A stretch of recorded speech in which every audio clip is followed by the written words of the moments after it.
Goodness! Ano ito?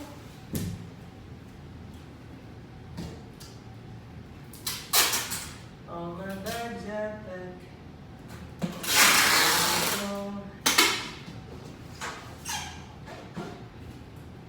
Preparing to depart the country.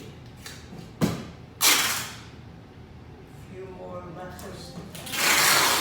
Secure. And then on our way.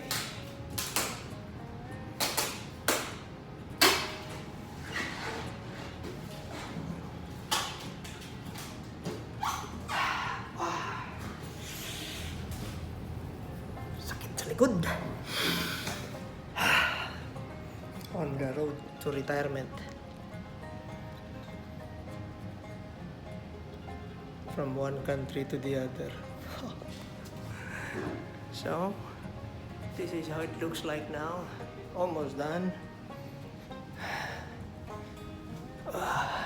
Dito. Oh, yan. Few more stuff. Okay.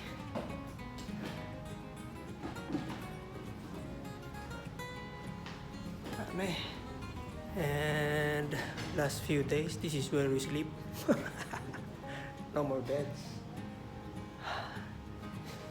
Yan talaga. Hirap.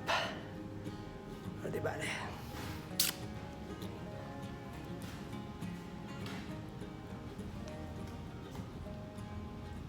See you in Manila.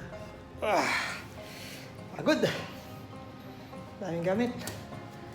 14 years na mga gamit. Last na lang to. I already sent about 1, 2, 3, 6 super jumbo. Actually, kung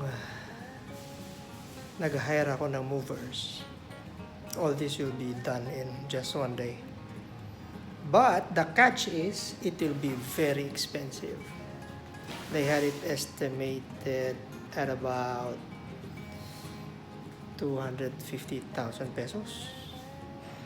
But they'll be the one to pack, unpack, assemble, reassemble, assemble, door to door.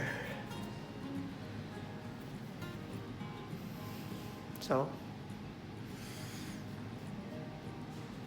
I might as well do it myself. In almost, what, 1/4 the price. But yeah, my back is painful. So what? I can do it.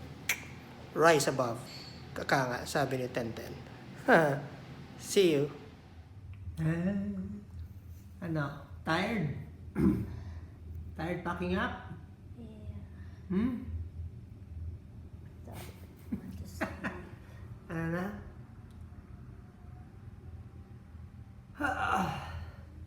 Sakit na. Told you not to go shopping all the time.